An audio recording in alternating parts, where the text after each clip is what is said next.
All right. 108 episodes in. Thank you guys for being a part of this one, and thank you to Caleb for being our guest on this very special episode of Height Drop. We were in Manhattan, Rockefeller Park, in New York City for the Movement Creative / Queen City workshop and jam that was being put on. And Caleb and I were on the outskirts because it wasn't the co-ed section of the event yet. And first of all, it was so great just being at an event, with parkour folks and catching up with some familiar faces like Caleb. And Caleb, one of the first things I asked him about, because I'm a big fan of MMA, as you guys may know, and combat sports, and he had just had his first fight. So I asked him about this, and he started to tell me about his story and everything that went into that first amateur fight in MMA. And it was such an interesting, fascinating topic for me. I wanted to capture it for you guys on the podcast. So I appreciate Caleb saying yes to that and sharing this story with you guys. I hope you enjoy it. It was a very special kind of random occurrence. I'm glad I brought the mobile podcast setup with me. I hope to do more of these in the future. Might have to figure out some stuff with the audio. It's not quite perfect yet, but really cool to do this outside and just catch up with Caleb a little bit and hear this incredible story of him crossing over into this new dimension in combat sports, one of our very own.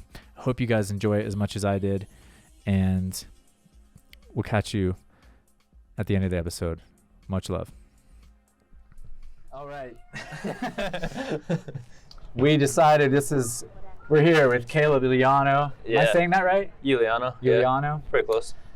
Finally, I get it from the man himself. For the context, we're in New York. We're here for a Movement Creative Jam, and it's women only right now, so we're kind of like on the outskirts. And I brought my on-the-go podcast studio with me, and so I was pumped to run into you. Yeah.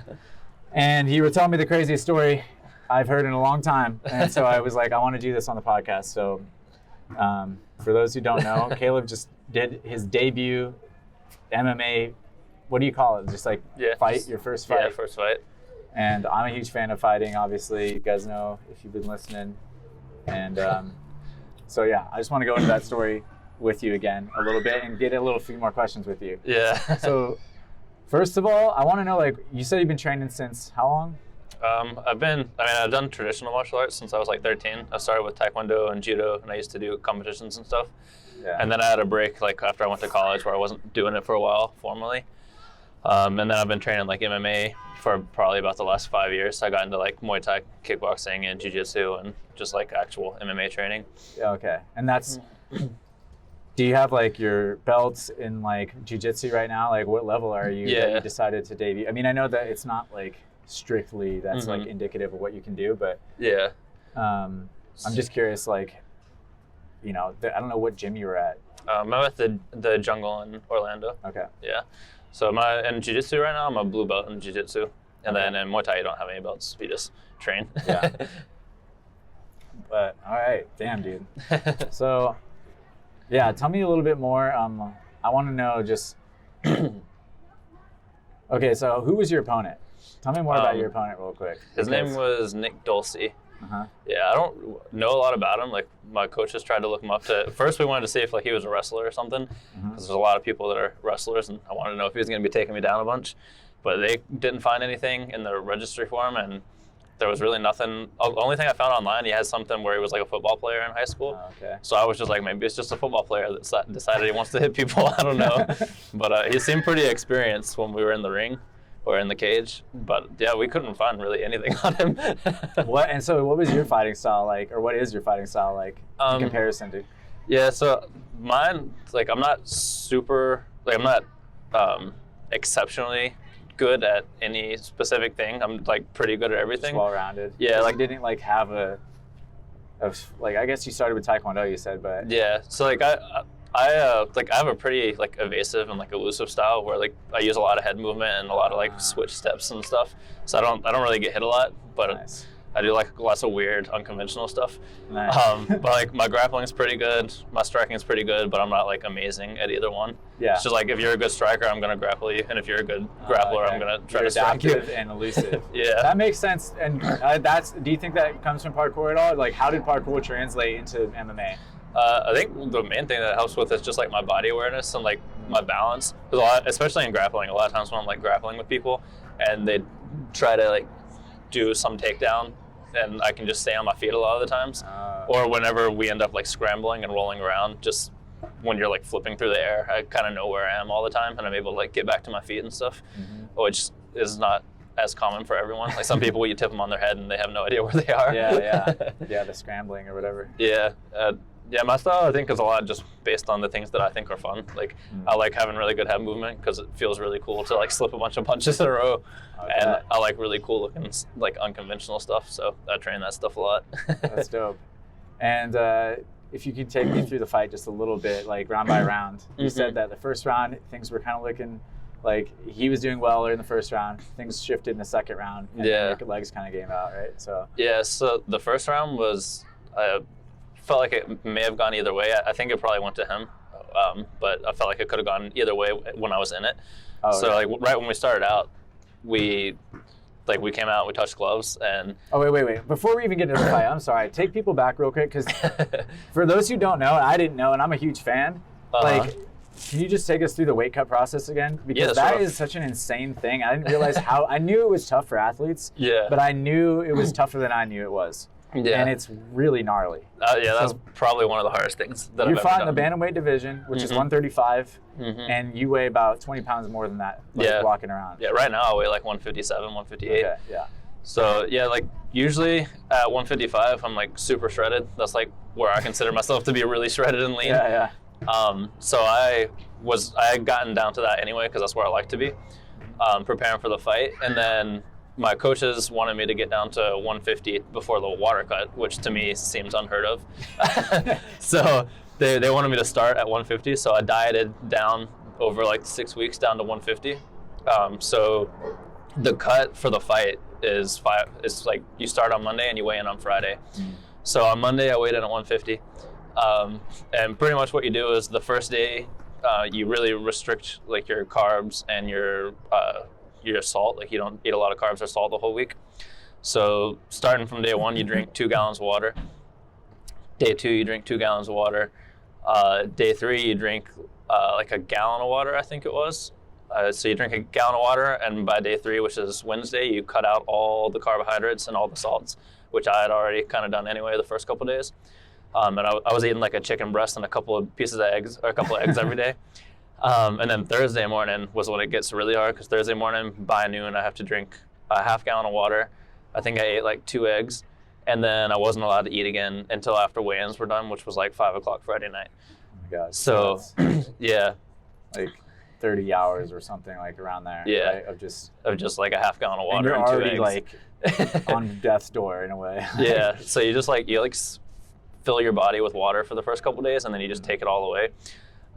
So like by Thursday, just by like flushing myself with water, I had gotten down to like 149 or 148 or something. And then Thursday night, you just fill a bathtub with hot water, and then you fill it with like 2 bottles of alcohol, 5 bags of Epsom salt, and then there's this stuff called Albolene, that's like makeup remover or something, I think, and you cover your whole body in it because it makes you sweat more or something. And then you just sit in that bath for like 40 minutes. And this is something every fighter does, essentially. Yeah, pretty much. Wow. I know some of them I know skip the bath and just do the sauna, but I think everyone at my gym does the bath for the most part, and then also the sauna. So you do that, and the first bath I did was like a 40-minute bath. I lost like 10 pounds of water. So I went to bed that night right around 1:40. And that's Wednesday night? That was Thursday night. Thursday night. Yeah. Okay. And then I woke up Thursday morning to do it again. Oh my and God. I got down to like, the second bath I did, I got down to like 138 or something. And then you just go in the sauna, like you do like 10 minutes in the sauna and then like a minute off, and you do it back and forth. And you do that for a couple hours until you get down to whatever weight you need to be, which I think I stopped at 136.0, like 136 right exactly. Yeah. Oh my God. Yeah. And yeah, it's just, you just feel from the heat and sweating, you just feel like you're passing out the whole time. You were saying Marcia was his girlfriend? Yeah, girlfriend. Yeah, I was saying how you passed out on her and you like went into a fucking black hole abyss of like. Yeah. It looks like they're moving spots after all. So I hope somebody has my bag. Oh, they got kicked out. All right, well, we'll keep it quick. Yeah. We could probably catch up with them. We can catch up with them. I just want to know that, I mean, they wouldn't leave my bag there, I don't think. You can check real quick if you want and come back. Nah, we'll keep rolling. I trust them. All right. So like, first day, the first bath I did, I think I put the water too hot the first time, and like my whole body started shaking. And at first I was just like, I guess this is like what it feels like. Mm-hmm. But then it just started, like, I was vibrating all over, and I was like, something's not right here. And I, like, tried to get out of the bathtub, and I just, like, kind of slid out. Like, I slithered over the corner and slid onto the floor, and, my legs didn't work. I couldn't move or anything. And I was, like, fighting for consciousness, so I just kept telling Marcy to pour cold water on me. And she was just like, what do I do? Do I call someone? I was like, just keep pouring cold water on me. I was like, I just got to stay conscious. Oh, my God. And then, like, after that, I called my coaches, and I was like, I think I messed up and went too hot. And I was like, should I do this again? And they're like, if you can do it again. And I was like, all right, I'll get back in. And then what's going through your head? Are you just like, I guess like these guys know what they're doing? Like obviously, do they know, like they do know what they're doing, and it's not as dangerous maybe as it feels? Or, I don't know. Like it's like they've been doing it forever. Seems like it's really hard on your body, right? Like they talk about fighters and wrestlers and people that do weight cuts, and how like after a certain number of years, like your body's like, stop doing this. Because it's not really something you can do forever. But I mean they've been doing it forever. We've got like my one coach that I think is like a part owner of the gym. He was a pro fighter. Mm-hmm. The other guy that owns the gym is Seth Petrozelli. He is a pro fighter. Oh, wow. Nice. And then we have just a bunch of people we have a bunch of pro fighters in there. We have a bunch of fighters who are trying to go pro. Like they all know what they're doing, and they know more than I do. So the whole process, like they gave me a giant list, and they're like with all the instructions, everything I needed to do. And I was like, all right, they know what they're doing. I don't know anything, so just trust what they're doing and do exactly what they say. And like any mistakes, anything that came up, like I was like texting them and calling them all the time. Like, is this the right thing that I need? Is this the right thing I need to do? Like, how much of this do I need to do? Mm-hmm. Like even that was like 11 o'clock at night did that happen. And I called my coach and I was like, all right, this is what happened. And he was like, all right. He was like, so you got like 20 minutes in? He was like, that's not bad. And I was like, should I do it again? And he was like, if you can handle doing it again. He was like, I'll bring the heat down a little bit and get back in. And I was like, all right, I'll do it. So then I did that. That's wild, man, to have that kind of knowledge, like 20 minutes, all right. Yeah. Damn. So yeah, I did that. And then the next morning, did the same thing. That one felt fine, except like after I got out, I got lightheaded. Mm-hmm. And then you have to like sit there and be wrapped in towels and stuff and like let it soak for a little bit. Yeah. And like during that time I just started resting and like laying my head back for a second, closing my eyes, and then the next thing I was like a black void, and I just heard Marcy and she was like, Caleb, and I just like felt my head like back here, and I was just like, ugh, and I like felt it struggling to come up. Damn. And then she was like, you blacked out, and I was like, I think I just like sat there and closed my eyes for a second and my body just like passed out. Dude, that is amazing. Yeah. Did you get my bag? Thank you so much. Oh, thank God. Yeah. That would suck if your back was left over there. Yeah. Yeah, that was crazy. Oh, man. Yeah, okay. Thank you. That's wild. Okay, so then what's your walkout like? It's an amateur fight. Do you have like a lot of fanfare, or did you kind of like, what did you have a song you picked and stuff like that? Like, how'd it go? Yeah, the walkout was pretty crazy because, so like, for one, we were in a back room behind the fights, and I had other people that were on my team fighting too. So like, one of them went out to fight, and then like 2 fights after I started preparing, and we were like doing hard training in the back room for like 40 minutes. So I was like, get your body like super warm? Yeah. And my coaches always tell me that I'm a slow starter because like I don't go that hard when I start out, and I don't really go that hard until I start getting pushed a bunch. Mm-hmm. So they're like, yeah, we're just gonna wear you out in the back so you're already like at that point. so I was in the back hitting pads for like, I felt like I was back there for like an hour hitting pads, and I was like going hard. I was grappling with my coaches and like doing cage work with them, and like I was like covered in sweat. Here's the bag, infamous bag. Nice. Yeah, just don't knock the picnic table because it could knock the phone. Thank you, man. Yeah. I appreciate that. Yeah, we'll be over in a sec. So like by the time that they came over to me and they're like, all right, it's time for you to walk, I was like covered in sweat. And like my coaches wrapped me in like their gym flag, and they're like, this will keep me warm. And like, so I was on the bottom floor, my opponent was on the top floor, and we entered from the top. So we had to go up there, and I remember I walked past him, and he was still warming up. Oh, really? Yeah. And then they took me to the end, and he actually walked first, so I got to the end, and then he walked back past me and went out. And there were a bunch of people up there. I don't know who they all were, when they had a bunch of food, and people were just talking to me, and they're like, after your fight, come get some food. And I just remember all these people talking to me, and I didn't really know who anyone was. Yeah, is your body getting to in a different dimension? You're okay, yeah. How was it psychologically going through that, or just? It was just was it what you anticipated? I know that you said you weren't exactly looking for it, but your coaches were like, hey man, you should really do it. They kind of encouraged you to take the fight. It was I don't know, for me, I was excited the whole time. Once I got back there, and especially when they wrapped my hands and stuff, and I had everything wrapped up, I was just ready to go the whole time, and I was smiling. I remember just walking around, smiling and talking with everyone the whole time. I couldn't stop smiling the whole night. And then that's good. That's good that you had a good time. And then everyone was talking to me, and I was just smiling, and I don't know, I was just excited the whole time. And then they took me down. My walkout song was actually the theme to Tokyo Ghoul. I don't know that, but we'll have to get that played somehow. Yeah, it's an awesome song. Yeah. But it's an anime song, so I don't think anyone really knew what it was, but it came out. That song always makes me feel really calm, but also makes me want to fight all the time. So it came on, I was like, oh, this is cool. And then I didn't know what I was supposed to do in the walkout. I almost walked out before I was supposed to, and they stopped me, and they're like, wait, you're just I'm ready to go. Yeah, and then I walked out there, and my mom was I walked past my mom, and so I was waving to her and stuff, and then they pat you down for the cage and everything, and check your mouth guard and everything. Smear the Vaseline. Yeah, and then I just walked up there, and he was on the other side of the cage, and on his side was where Marcia and some of my friends were sitting.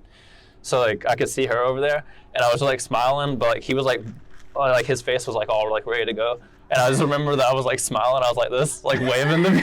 I was waving to my friends and stuff. And I love that. That's a crazy psychological warfare. This guy's what's going on? He's yeah, I didn't see him when he went out, but I saw the video afterwards, and he came out and prayed and hit the cage and walked out. And mine was very different. I walked out and I was just smiling and waving to people. And I could see Marcia on this other side, and I was waving to her. Wow. And then I had forgotten that my coaches, because I didn't know what you do when you start, how you know if you're gonna touch gloves or anything. And they're yeah, if you look across and you see him put his hand up, then you're gonna touch gloves. And I had completely forgotten that, and I was waving to people. And then I saw him this, and I was oh yeah. Yeah. Yeah, so, then they started the fight.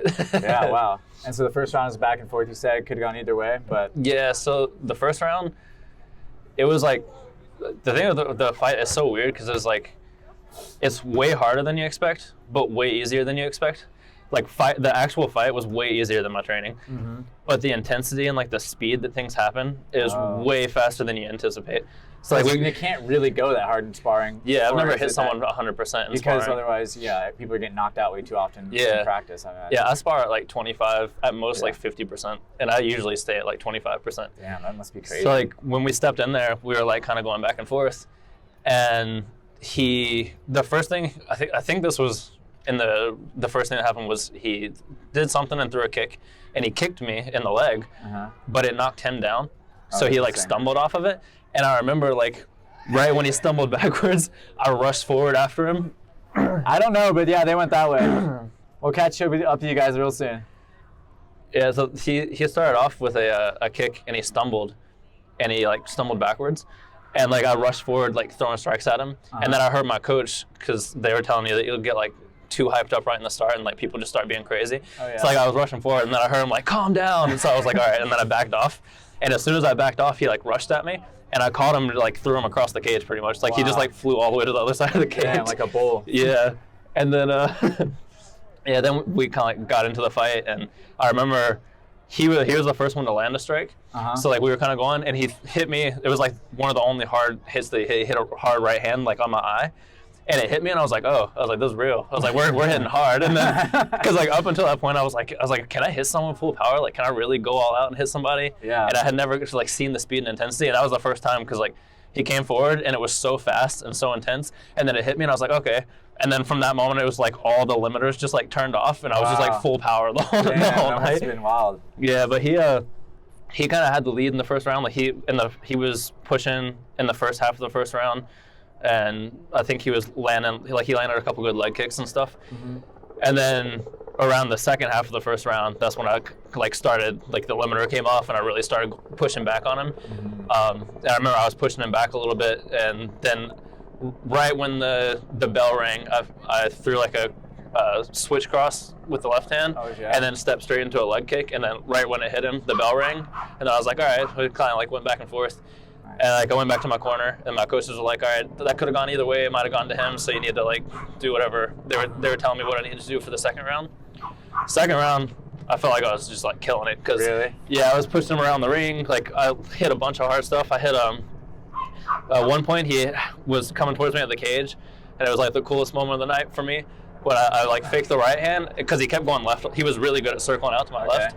So I went here and he circled left, and then I faked a hook. And I do this all the time in sparring. It's like one of my favorite things. I faked the hook, and when his hands came up, I pulled it back and then just spun into a spinning heel kick. Oh shit! And I use it all the time because like when you fake the hook, people go like this, and then I pull it back, and then nothing hits them, so they go like this, and then they go like this, and then your foot's coming around. Oh my god! And like I hit something. I think it was his glove that I hit, but when it spun around and hit it, I felt the contact, and it like got me so excited because like, oh, I hit it. But like it didn't knock him out because it hit like his hand. Spinning hook kick is sick. Yeah. Even if it's on, because it's got so much power. It's like So it's hit those shots. They might like on points. They might be blocked, but you might feel them anyway. Yeah. So I think I tipped his gloves because he went like this and then like this and like leaned on the cage. I think it hit his glove right here. But like in my mind, I thought I hit him. Yeah. So like that moment, from then on, I was like, I immediately landed him with a cross, and then there was like a really hard overhand that I hit where I had him against the cage, and we worked on this in my camp a bunch where you reach down to grab their inside leg. Mm-hmm. So I like reached down to tap his knee on the inside and then came over with the overhand, and that one hit really hard. And then like I felt like I was doing really good. We had a bunch of scrambles, like we were scrambling all over. He got me on the cage at one time and tried to get like some kind of like darce on me, and I like peeled his hands off. And then there was one point where I like faked a body cross. But I do it all the time where I like act like I'm gonna hit the body, but then I swing my foot to the head. Oh, whoa! So I went to cross to the body, and he also like he was gonna counter it, and he threw a cross. So he like leaned in, but it was actually a head kick for me. Wow! So I threw the head kick, and it hit him. When I watched the fight back, it actually looked like it hit him pretty hard. Damn! But in the moment, I felt like he just caught it. Oh. Yeah. But actually, what happened is it hit his head. And then when it hit his head, he like did this on it and like fell onto it. Oh, so it felt like it. That's so wild, dude. Yeah, but what happened? I never like done this escape before. But as soon as it hit his head and he caught it, once he caught it, I was like, oh no! I was like, I don't want him to take me down. So it hit his head, and I immediately like turned and did like a parkour roll. And while I was upside down, I kicked him like in the chest to push off of him, and it just like separated us, and we stood back up. Cinematic shit. Right? Yeah, that's tight. Yeah, so like the second round, I thought I was doing really good. And like also right off the bat in the first round, he tried to take me down a ton of times. Like I think like 5 times he tried to take me down, and I blocked all of them. Oh wow! Nice. And like we never went down. I shook him off or like turned him around and actually got him on the cage a bunch of the times. And I realized now I should have kept him on the cage and probably taken him down. Oh yeah. But I felt like he wanted to be there, so I was like kind of hesitant. And then also when I had him on the cage, you feel like you're there forever, and like. If you keep someone on the cage the whole fight and like drag them down and like beat them down, my coaches are always telling me like you can do that and win. But in the moment I had him on the cage and I'd be like here and I'd be like working for stuff, and it was probably like 2 seconds that I was there. But in my head I was like, oh, I'm not doing anything. I gotta do something. I'd break off and start striking. Oh wow! So I probably should have tried to take him down. I'm sure, like in a crazy way. And then into the second round, what was really crazy for me is like we got to the end of it, and I remember like feeling burning like in my chest. Like I felt like fire in my veins. Damn. And like we were in the middle of striking. I like felt like this burning in my chest, and I was like, am I tired? I was like, am I getting out of breath? And I was like, I'm not tired. I was like, I'm breathing fine. And I was like, all right, I guess I'll just ignore this. And then we ended up against the cage, and then the bell rang, and it turns out that burning was probably the adrenaline. Oh wow. Because like also like my vision was tunneling in, so I think that was all the adrenaline burning. Yeah. But like I remember in the middle of the fight questioning whether I was tired or not. Whoa. And then being like, no, I'm not tired, I'm breathing fine. That's wild. And yeah, so in the second round, the bell rang, and like when the bell rang, because I had done so good in the second round, the bell rang, I stood up, and in my head I was like, I'm about to win. I was like, I'm gonna win this fight. Oh. And then I literally took like 2 steps to my corner and turned around, and all my adrenaline dumped, and my legs just buckled, and they gave out, and I like was holding on to my coaches. And I don't even remember what they were. Like you kind of told your body, like, we got this, and it kind of like like I was powered down on you. Yeah, like I was so excited because I felt like I did so good. And when the bell rang, like I was so confident. I was like, yeah, I'm about to win. Wow. And then I walked to the corner, and all the adrenaline hit, and my body gave out, and I was like, oh no. I was like, I can't stand. And then my coaches were trying to like tell me what I needed to do. and I don't even remember if I was like listening. I don't even remember what they said at that point, but I was like hanging on them, and I remember just being like, my legs are giving out. And then they were like, it's fine, it's just the adrenaline. And then when I was walking back out, my legs were like buckling the whole time. Damn. And that really slowed me down the third round. Like third round, felt like I couldn't move forward. Oh, wow. Actually, I could have, which if you watch the video of it, when he was attacking, I was moving back just fine. Yeah. And like I was following him around the ring just fine. But in my mind, I felt like I couldn't do anything. So I like, the third round was both of us kind of like not really doing that much. Not really doing that much, yeah. Yeah, but you probably both like maybe had that adrenaline done. Yeah. But he did a good job of like staying away from me, and when he did come forward, he wasn't really hitting me because I have like a pretty evasive style, and like I slipped and blocked pretty much everything. But he was throwing like bigger combos, and I would like slip everything and then roll under and like hit him with one shot. So I think he probably looked a lot better on the points, like throwing bigger combos and kind of like direct him where the fight was. Oh, yeah, it was crazy. Dude, that's awesome, man. Yeah. What an incredible story to have already. That's wild. Are you going to do it again, do you think, ever? Or what do you think? Yeah, I'm thinking, I mean, I would like to do, I might do another one later this year because I would like to win one because I lost that one by decision. Yeah.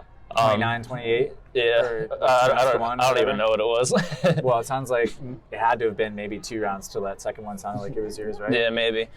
But I don't know how they looked at it. I felt like I was winning the second round, my coaches wanted to get the scorecard, but I don't think they did because they wanted to see how it looked. You can't never, like the judges, especially, I don't know if it's, I mean, at the professional level, at UFC level, there's always fuckery still. Yeah. So you can't rely on judges to do anything, right, really, but. Yeah, and I think with the way that I was fighting, sometimes it's hard to tell because I move backwards a lot. Like, I should move forwards more, but I move backwards a lot. But that's part of your style. Yeah. It's kind of like Izzy does that, you know? Yeah. Because like if you watch a lot of our exchanges, I think if you just see them in like fast motion, probably even the judges, you might not be able to tell. But like he was throwing like 5 or 6 punches, and I was like, a lot of them I did the same thing a lot of times. Like he would throw the jab and I would parry it, then he would throw the right hand and I'd roll under it and hit him in the jaw, and then he'd throw something else like the kick and I'd block it, and then I'd roll under something else and hit him. Yeah. But if you look at it in fast motion, a lot of times it looks like he's just like hitting me a bunch. Yeah. But most of them weren't connecting. Yeah, it's a very subtle thing sometimes what's happening, what's really happening there. Did you feel like it was 3 different fights? Because there's always like each round is a fight, and then there's the arc of the whole fight. Did you like feel the whole arc of it, or did it feel like almost 3 individuals, or like how did that feel? I think it just felt like one big fight. Yeah, to me it felt like, because we have our pro team classes, our pro class, what they call it, where it's all like the people who are fighters, or it's like pro fighters and amateur fighters who are like trying to go pro and stuff a lot. And so we have that training a bunch, and we do like 5-minute rounds, or not 5. We do 5-minute rounds, but we usually do like 6 to 8 of them. Oh shit! And we'll be like, it goes. Some people go pretty hard. I go a lot lighter most of the time. Yeah. But like being in the ring, it just felt like a pro class, like a more intense pro class. It felt like I was in pro class, and people were going like 100%. Wow. But it was shorter. Like in camp, my training, I was training like 3 to 4 hours in the morning, and then like an hour or 2 at night. So I'd come in the morning, and we'd do cage work in the morning, then I'd do jiu-jitsu, and then I'd do Muay Thai, and then we'd do like my camp stuff where I would spend like another 30 minutes like hitting pads specifically with just me and my coach. And like they would do stuff where they had one person like wrapped up in pads, and they'd be like pushing me around, and I'd be like getting off of them, and then hit pads with someone else and like grapple against the wall. So that was like 3 or 4 hours in the morning. Then I'd come back from pro class at night on Tuesdays and Fridays. So like being in the ring, like it was way easier than training. Yeah, that's like kind of the goal, right? You know? Yeah. But it was like just the intensity. There's so many more variables. It's like being like the stuff you'll do at height is kind of easier than what you'll do on the ground sometimes. Yeah. If you could, I don't know if it's like that, but yeah, it kind of in a way, is. Like you're never gonna. But there's also way more to think about up there. So. Yeah, it's just the intensity and stuff was so much higher. Damn. How does like, if you could like personify, and I know we're getting rained on here, maybe even a little hail now, so we'll probably wrap this up soon, but how do you, if you could personify like the qualities of like MMA training or combat sports training versus parkour training, like what are the same things, what's the same? Because I've always thought of some people like to think of parkour as sort of a martial art, some people think of it's more of an extreme sport or something else, maybe but how did you like feel each of these disciplines related? Like what's the same, what's different?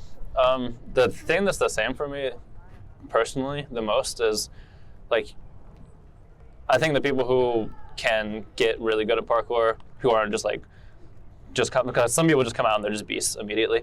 But like people who like really have to build themselves over time, the thing that gets you there, and I think this is for most sports too, is having a process that you can trust. Like you have a process, you follow it, and like this is how I train. I have a process of training that I do, and I'm like, if I do these things, I'll get better. And then like when I go somewhere to train, I'm not gonna get better at the spot. I'm gonna trust the training that I did and be like, if I'm up to the level, if my training was good enough, I'll be able to do these things. And fighting was very much like that. Like, I went through my camps, I was training with my coaches, and like they've been doing it forever. I haven't been at this level or coaching or anything like they have. So my camp was just like learn as much as I can with my coaches, go through this process, show up every day, work really hard. And then like when I'm in the fight, I'm not going to get better in the fight. I'm not going to improve.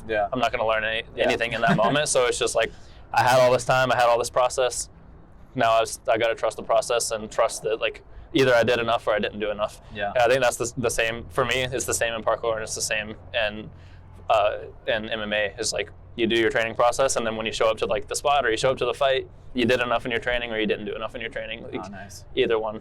Yeah, definitely. Yeah, I think and then what's different? Yeah, I mean, there's got to be. Yeah, I think the difference is because parkour, for most people, especially for like people like me that just like jumping far, is like a very power-based sport where a lot of times you like try a really hard challenge and then you just kind of like chill out with your friends for a long time, and then you train, and then you do a couple hard challenges. Like the intensity is really high. Like in both sports, the intensity is very high, but in parkour, it's really high for a second and then you just like chill. The training for a fight was so hard. It was like there's a lot of times in parkour that I'm like, I don't feel like training today, and like I'll go train anyway because like I have pretty good discipline about it. But I might not train as hard as usual. Preparing for the fight, it was like there were so many days, because I was there almost every single day of training, that I was like, I do not feel like getting up today. But I couldn't, like if I didn't show up and I didn't fight, I was going to lose for sure. And I wasn't going to go lose because I didn't show up. So I was like, all right, I have to go there and I have to train. But it wasn't like parkour where I could be like, oh, I'll just do like some of the easier jumps today. I'll chill. The same level or further every day.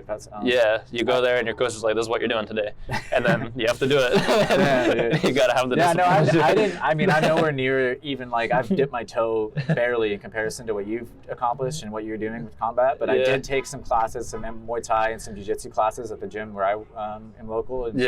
And I just immediately noticed that was like part of the culture is like there's a different tone to it. It's like definitely like it's a higher level of discipline. I think. Very high level of discipline, and they take you like further in a way. You know, parkour has that edge too that we can explore and take people further in. You know, especially with fear. I think sometimes like as scary as it is to fight, you can actually maybe make scarier challenges for yourself in parkour. But I think that's one thing that helped me too is like the mental game in parkour.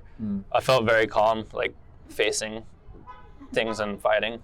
Just like I've done roof gaps, I've done huge jumps to rails, and like all these different things. So like we face fear all the time, and like being very calm in those moments where you're facing those fears, I think that helped me a lot in fighting, because like it's scary getting punched in the face. Especially like if you get ground and pounded, that's terrifying. Oh my God, I bet. Which luckily didn't happen in my fight. But like when someone's charging at you, punching you, like if you get scared and like do this and like go in a corner, they're gonna beat you down. So being able to like stay calm and composed and like wait and watch things and like parry things and slip things, and like there were sometimes that like a couple times I got hit in the eyeball with like a jab, and then you can't see. So like there were a couple times I got hit in the eyeball and I was like this, and then like but the ability to like stay calm and like after that happened, be like, all right, I gotta find him. Like, man, that's wild. I mean, like, I gotta find, because you don't know where he is. Like once you do this, I don't know if he's gonna hit me or kick me or where he is. So I had to be like, all right, where is he? I gotta find out where his next thing's coming from. Dude. It's like that kind of stuff. I think help transfer from parkour. It's just like it's a higher level of work ethic and discipline. Like you got to work so hard. Is that what you're gonna take back into parkour or through parkour or anything beyond that? Like just like it, like extra, experience of discipline and what it can really be like. Yeah, like I think because I train really hard and I work really hard, but I've never. Well, worked. You're known for that too. Like it's crazy. Like all the parkour people to say that. You know, it's like I've never. We all look at you. You always go beast. Like you have.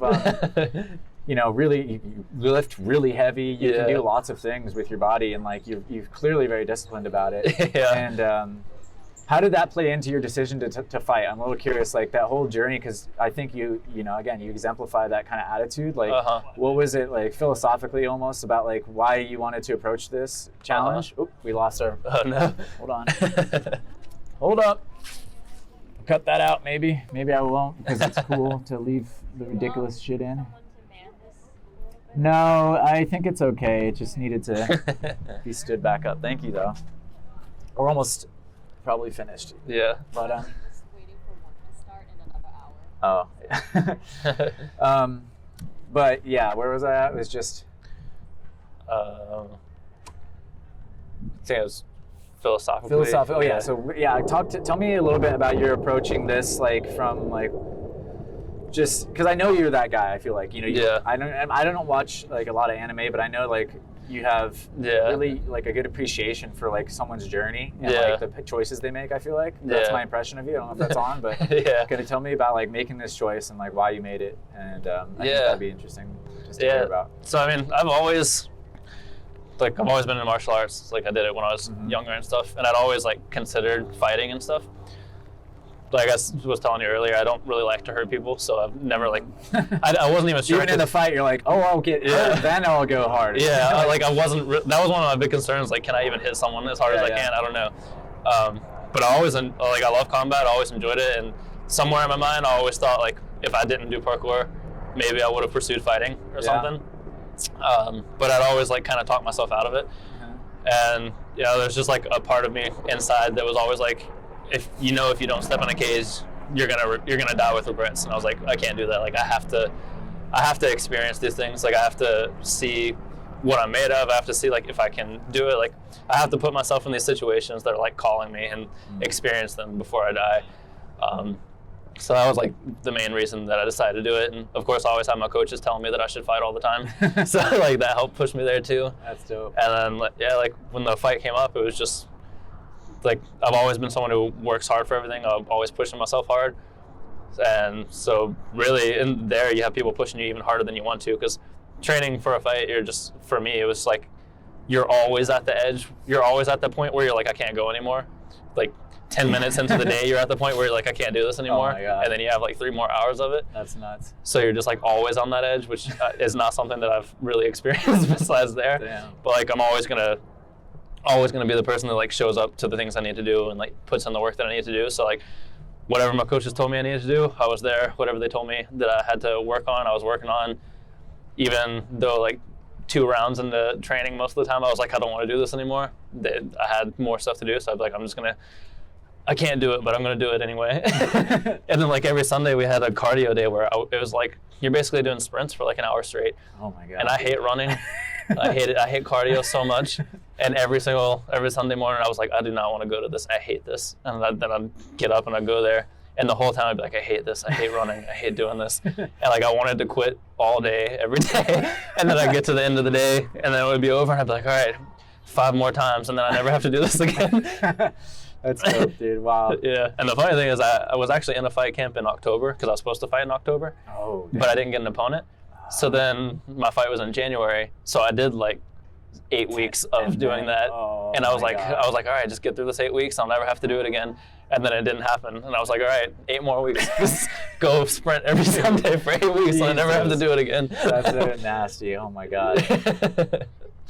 So would you revisit this real quick. Do you consider parkour martial art yourself? Like, or how is your view of that?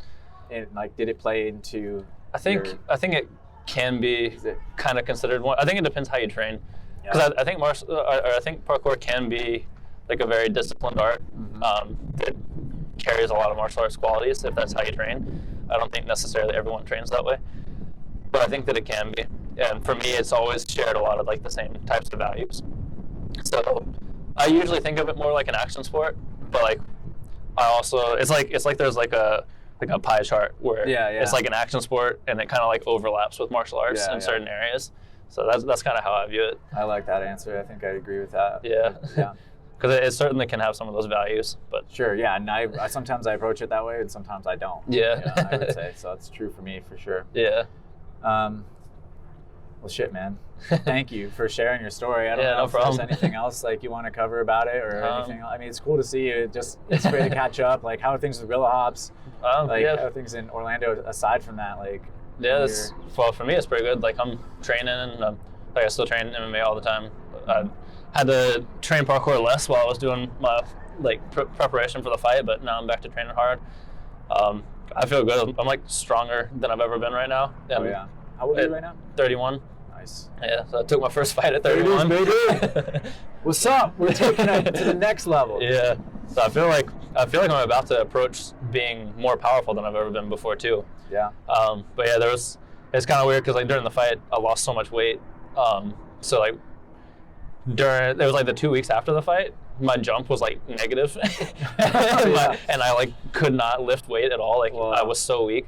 But then I think it was like the hormones and stuff from like adrenaline dumping and then not eating and cutting all that water. I think that affected me a lot. Yeah. But after about 2 weeks, my strength shot up, and now my lifts are like more than they were when I was like 165, but I weigh 155 now. Damn. So like, so your power to weight ratio is off the charts. Yeah, power to weight ratio is higher than ever. My jumps are getting like, I think the last 3 weeks, every time I've gone to the parkour gym, I've like tried things that before I've tried and was like a foot off. I just saw you post and you made it look like you overshot whatever that jump was that you couldn't do before. Yeah, so there's been a bunch of jumps that I've like bounced back pretty far from the top a bunch of times. Been like, man, it'd be cool if I could do this one day. And like week by week, I've just been like checking those things off. So yeah, I've been doing pretty good. Everyone else doesn't train too much. Yeah. Gareth's like a painter right now. Oh yeah. I think he's got some problems with his knees though that he's trying to figure out. He doesn't know what it is, and the doctors don't ever know what it is. And then Jimmy is in Pittsburgh now with his girlfriend. Okay. He was out for a while. He didn't know, but he sprained his ACL. And then apparently, it seems like it healed, but I think they said he's got like a cyst in it or something. So he's trying to like take care of that. But he still trains, and he's still like the best. But he's not the best Jimmy anymore. Like he's not as good as he was just because he's not as powerful, but he's still better than everybody else. Yeah, dude, he's freakish, talented. Yeah, he's lost some jump, but he's like still. He had some jump to lose. Yeah, he still jumps further than me. Yeah. Even like whenever he shows up to Orlando or like we meet somewhere and train, he's like, man, my jump's like 2 feet smaller, and I'm like, you still out jump me, and I've been training and you haven't. He's got the speed too. Dude. Yeah. He's got so much of everything.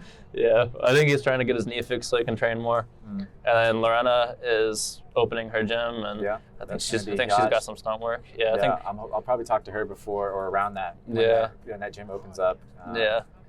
So. Yeah. Are you involved with them a lot? I know Max was. I did a little bit of the design for the gym. Yeah. Nice. I was helping design it, and so I was really lucky to be a part of that project. And they sponsored the whole women's film that Max screened last night at the little.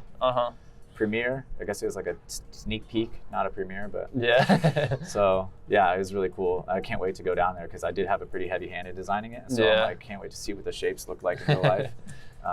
It's gonna be cool. It looks like a massive gym. Hey, I think that's what everyone at Rilla Hops just kind of been living their lives, like surviving and stuff. And then I just train all the time with Marcia. Marcia trains with me every day. Yep. Well, now that the sun's out or starting to come out again, and we have jumps, and everyone else has moved, and the gym is co-ed now. Let's wrap it up. Yeah, sure. Thanks again, man. It was really cool to hear your story. Yeah, no problem. We'll do until next time. All right. Oh yes. Big thank you to Caleb for being on the show, telling us that story. I hope we can do another one with him again in the future. Thank you guys for listening. Hope you enjoyed the mobile podcast setup, and we can do more of those.